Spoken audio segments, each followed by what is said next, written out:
बिस्मिल्लाहिर्रहमानिर्रहीम। अस्सलाम वालेकुम। आज बहुत बहुत बड़ा दिन है जब पूरी दुनिया की नज़रें अमरीकी इंतखाबात की जानिब हैं और इस सूरत हाल के अंदर सारे अमरीकी वोट कास्ट कर रहे हैं। तो आप ये देखें, आधी रात को हंगामी बेसिस पर नेतन्याहू आया, उसने कौम से खिताब किया और कहा कि मैं वजीर दिफा को हालत जंग में ओहदे से हटा रहा हूं।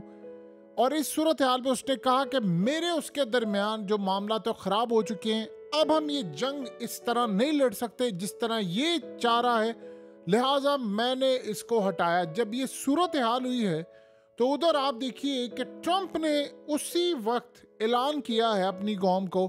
उसने कहा कि निकलें बाहर, वोट करें जाकर मेरे लिए, आज आखिरी चांस है आपके पास कि अमेरिका के अंदर करप्ट एस्टैब्लिशमेंट को शिकस्त देने जा रही है। कभी उसने इस तरह ओपनली बात नहीं की, यानी वो बड़ी दफा नाम लेता लेकिन उसने ओपनली बात की है कि अमेरिका की करप्ट एस्टैब्लिशमेंट यानी फौज, एजेंसियां जो पीछे बैठकर जिनको इलेक्ट नहीं किया जाता, वो आर्मी चीफ और ये तमाम लोग बैठकर जो पीछे मुल्क चलाते हैं, ट्रंप ने कहा है कि उनको हराने का आज आखिरी मौका है।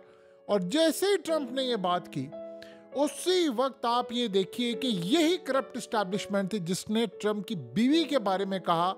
जब पिछली दफा इन्होंने झुर्लू फेरा था इंतखाबात में, तो उसके बाद उन्होंने कहा कि ट्रंप और उसकी बीवी अलग होने वाले, उसकी बीवी उससे तलाक लेने जा रही है, ट्रंप ऐसे है वैसे है। आज उसी शख्स ने जब वोट कास्ट करने के लिए आया तो अपनी बीवी को साथ लेकर आया और दोनों ने वोट कास्ट किया। और इस सूरत हाल में इन्होंने एस्टैब्लिशमेंट के मुंह पर, यानी आप समझ ले, करारा जवाब दिया। उन्होंने कहा कि ये है तुम्हारी औकात, कि यानी आप इस मुल्क में एस्टैब्लिशमेंट के खिलाफ जाएं तो वो आपकी बीवी पर गंद उछालता है, आपको जेलों में डालता है, आपको तोशा खाना में रगड़ा लगाता है और बहुत सारी चीज़ें ट्रंप ने कही। बड़ा क्लियरली उसने पैगाम दिया। लेकिन जो ट्रंप ने सबसे अहम बात की है, उसने कहा है कि मैं ईरान के खिलाफ नहीं हूँ और ना ही मैंने ईरान को कोई नुकसान पहुँचाना है।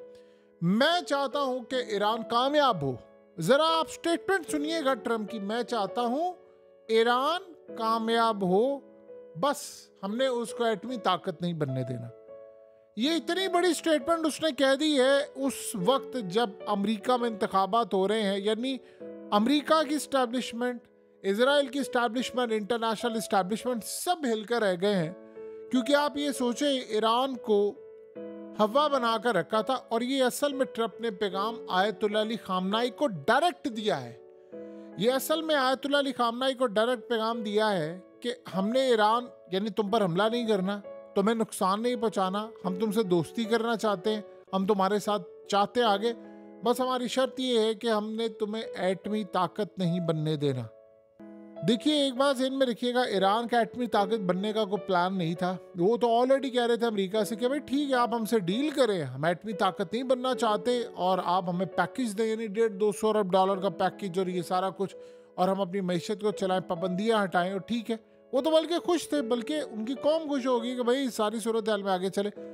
ये मामला ज़रा अलग करें। लेकिन इस सारी सूरत हाल में जो इस वक्त इसराइल में हो गया है, आप उसका अंदाज़ा नहीं लगा सकते। असल में नेतन्याहू ने किया क्या है? नेतन्याहू ने आर्मी चीफ को अपने पैगाम दिया है कि अगला नंबर तुम्हारा, मैं तुम्हें हटाने के लिए जा रहा हूं। असल में ये जो वजीर दिफा है, इसके साथ खड़े हो गए हैं कुछ जर्नैल, आर्मी चीफ इसके साथ खड़ा हुआ है। ये कह रहे हैं कि लेबनान में हमारी हो रही है धुलाई, हमें मारा जा रहा है, हमें बुरी तरह मारा जा रहा है, हमारी फौज तबाह हो गई है, बर्बाद हो गई है। अब असल में नेतन्याहू को खबर ये मिली कि मीडिया के अंदर चीज़ें जो लीक्स हो रही हैं, फलाना हो रहा है, उसमें इसका भी हाथ है। और दूसरा सबसे बड़ी बात ये है, उसको ये लग रहा था कि फ़ौज अब वजीर दिफा और ये बहुत सारे लोगों के साथ मिलकर मुझे हटाने की तैयारी कर रहे हैं। क्योंकि आप ये देखिए, वो कह रहे हैं कि गज़ा से फ़ौज को वापस बुलाओ, और लेबनान से अब, यानी आर्मी चीफ ने बहुत बड़ी स्टेटमेंट दी है। उसने कहा है कि लेबनान और गज़ा में हमने अपने टारगेट्स अचीव कर लिए हैं, सो अब फर्दर जो जंग लड़ी जाएगी वो असल में तबाही होगी। यानी आप ये सोचें कि लेबनान में उन्होंने क्या टारगेट अचीव किया। अगर हसन नसरुल्लाह को मारने की बात है तो भाई आपने जो जंग शुरू की, आपने फ़ौज भेजी है, वो तो नसरुल्लाह के मारने के बाद है। रही बात आपकी कि आपने कोई टनल पकड़ लिए, फलाना, वो तो सब कहानी, जब जाहिर सी बात आप यहाँ से निकलेंगे तो वो सारे के सारे फिर हिजबुल्लाह के कब्जे में ऑलरेडी आ जाएंगे। असल कहानी है 50,000 के करीब फौज वहां पर यानी लेबनान के लिए मुख्तस की गई, वो गई, वो वहां पर 1 इंच जमीन पर कब्जा नहीं कर सके। आज भी उनके फौजी मारे गए, कल भी मारे गए, परसों भी मारे गए, और उनकी मिलिट्री बेसिस पर हमले हो रहे हैं, हर जगह हमले हो रहे हैं, लेकिन वो हमले रुक नहीं पा रहे। तो आर्मी चीफ ने नेतन्याहू को कहा कि बस इस जंग को बंद करें, आप बातचीत करें, मामला आगे चले। वो बंदा जो है वो कहता है जी मैं उस तबके से ताल्लुक रखता हूँ 2000 साल से जिन्होंने कोशिश किया, वो कहता है मैंने जंग बंद नहीं करनी। अब आप ये सोचें कि इस सारी सूरत हाल में उसे क्या पैगाम दिया है। जब अमेरिका में इंतखाबात हो रहे हैं उस दिन, इंतखाबात की रात को उस बंदे ने ऐलान कर दिया है कि मैंने वजीर दिफा को फारिग किया। उसने आर्मी चीफ को असल में पैगाम दिया है कि मैं तुम्हें भी उड़ाने के लिए जा रहा हूँ, तुम्हें फारिग करने के लिए जा रहा हूँ। और इस सूरत हाल के अंदर ट्रंप ने वहां से जो ऐलान कर दिया ईरान के लिए, उसने जलजिला बर्पा कर दिया है अमेरिकी एस्टैब्लिशमेंट के लिए भी और यहाँ भी। देखिए आज उसने करप्ट एस्टैब्लिशमेंट का जो वर्ड यूज किया है ट्रंप ने, उसने क्लियरली कहा है कि अगर चंद घंटे के बाद इंतखाबात में झुर्लो फिरता है तो बस आप ये समझ लीजिएगा कि फिर हमारा निशाना अमेरिकी एस्टैब्लिशमेंट है, हमने उसको छोड़ना नहीं है। ट्रंप का एक इशारा है, ये देखिए एक बार ज़हन में रखिएगा, 30 साल से कम उम्र नौजवान जितना भी है ट्रंप ने उसको अपने साथ रखा हुआ है। और इस सूरत हाल में अगर इन्होंने इंतखाबात में झुर्लू फेरा तो फिर एक बात ज़हन में, उसकी सिर्फ एक ट्वीट होगी, और इस दफ़ा ट्विटर और उसकी ट्रुथ जो कंपनी है सोशल मीडिया की, वो ट्रंप के अपने पास है। मीडिया जो मर्जी करता फिर, एलॉन मस्क का ये ट्विटर है, तो किसी ने कोई ये काम नहीं करना कि पिछली दफ़ा जो हुआ था उसका अकाउंट ही बंद कर दिया, फलाना कर दिया। इस दफ़ा ट्रंप तैयार बैठा हुआ है, उसने सिर्फ एक ट्वीट करनी, एक कॉल देनी, उसने कहा ना ठीक है पूरा अमेरिका निकला है सड़कों पर, एस्टैब्लिशमेंट रहेगी या फिर हम रहेंगे। वो तो ऑलरेडी कहता है ये एस्टैब्लिशमेंट रहेगी, हम रहेंगे। उसने आज कहा करप्ट एस्टैब्लिशमेंट है अमेरिका की, ये फौज, ये एजेंसियां बैठकर पीछे मुल्क चलाती है। आज बाइडेन का पता कोई नहीं, बैठकर पीछे सारा मुल्क चला रहे हैं और वो जंगे चाहते हैं। तो आप ये सोचे अमरीकी क्या चाहते हैं। अमरीकी जो एस्टैब्लिशमेंट है वो तो यही चाहती है कि भाई ये लड़ाई हो, फलाना हो। आप सोचे अमरीका वाहिद वो मुल्क है कि जहां पर उनकी फौज चाहती है कि भाई हमने जंग नहीं करनी, यानी आम जो फौजी है और ब्यूरोक्रेट और एस्टैब्लिशमेंट और ये बाकी सारे लोग तुले हुए हैं सिविलियन सब, भाई हमने जंग करनी है। क्योंकि अमरीकी एस्टैब्लिशमेंट ने अपने टाउट और अपने मोहरे बड़े ओहदों पर रखे, जो ट्रंप ने इसको किसी सूरत नहीं देना। और सबसे बड़ी बात यह है कि अवाम बड़ी तादाद में वोट डालने के लिए आ रहे हैं, ख़ास तौर पर नौजवान तबका बड़ी तादाद में आ रहा है।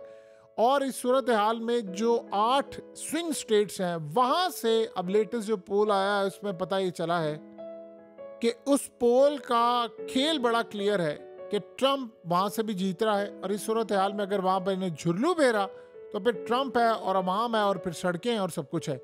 और आप ये देखें कि उधर यानी खलबली मची है। अब ट्रंप का भी बयान आ गया है ईरान के हवाले से। जाहिर सी बात है अमेरिका के बगैर इजराइल तो जंग नहीं लड़ सकता। तो अब इस सारी सूरत हाल में उनको ये बात पता चली है कि ये क्या मामला हो गया, हमारे हाथ से तो चीज़ें निकल रही हैं।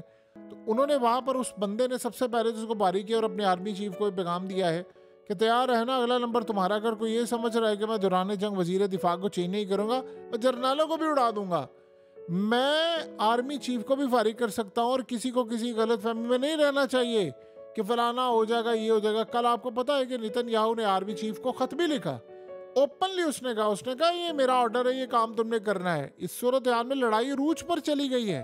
और देखें इस सब का आप क्रेडिट दें कि जो लेबनान में लड़ाई हो रही है, असल मसला ये है कि हिजबुल्लाह ने उनको इतना मारा है, इतना मारा है, इतना मारा है। और गजा के अंदर उनके फौजी जो हैं वो पागल हो चुके हैं, नीम फौजी पागल हो गए हैं और सारे भी पागल हो गए। यानी आप ये सोचे फौजी इस वक्त दिमागी तौर पर काम नहीं करे। वहां पर आर्टिकल्स आ रहे हैं, CNN जैसा प्रो एस्टैब्लिशमेंट इदारा वो कह रहा है कि जो इजराइल की फौज है उनके जो लोग हैं वो घरों में जब वापस आते हैं तो माँ बाप बीवी बच्चों पहचान नहीं पाते। वो कहते हैं इसका दिमागी तवाज़ुन खराब हो चुका है, तो वो लड़ाई नहीं कर सके। जाहिर सी बात है वहाँ के जो आम लोग हैं जो मासूम है उनके ऊपर बुलडोजर चढ़ाए, उनको रातों को नींद नहीं आती। तो कहते हैं हम उनकी रूहें तंग करती हैं। सो इस सारी सूरत हाल में उनके दिमागी तवाज़ुन काम नहीं करे। अब मसला सारा ये है कि वो इस जंग के लिए तैयार नहीं थे। अब ये जंग इसराइल हार रहा है, ट्रंप ने भी आकर काम कर दिया। भाई हमने असल में से आयतुल्लाह अली खामनेई को पैगाम दिया है कि भाई आप हमला ना करें, हम आपके खिलाफ नहीं हैं, हमने आपसे लड़ाई नहीं करनी, इंतखाबात का वेट करें, इलेक्शन के रिजल्ट का वेट करें। मैं अगर आता हूं तो मैं आपसे दोस्ती करूंगा। रही बात आपको न्यूक्लियर, तो आपको पैकेज देंगे। देखिए ट्रंप है बिजनेस माइंडसेट, उसके ऊपर इन्होंने हमला किया, उसको इन्होंने पता नहीं क्या कुछ करने की कोशिश की। वो बाज नहीं आता, वो कहता है कि मुल्क ऐसे चलना ही नहीं है। वो कहता है कि असल प्रॉब्लम इस मुल्क की जो फसाद है वो अमरीकी फौज है और अमरीकी स्टैब्लिशमेंट है और अमरीकी एजेंसियां हैं, जो असल में जर्नैल है वो पैसा खाते हैं, जंगें चल रही हैं और वो सियासतदानों को इस्तेमाल करते उनके खिलाफ जाते हैं। अब बाइडन जैसे सियासतदान भी तो स्टैब्लिशमेंट के जूते पॉलिश करने के लिए तैयार बैठे होते हैं, फिर कमला हैरिस जैसे जो मोहरे होते हैं फिर वो उनको लॉन्च करते हैं। आज अमरीकी स्टैब्लिशमेंट की जो शिकस्त है वो होना पूरे वर्ल्ड की अमन की निशानी है, और देखेंगे चंद घंटे के बाद क्या होगा।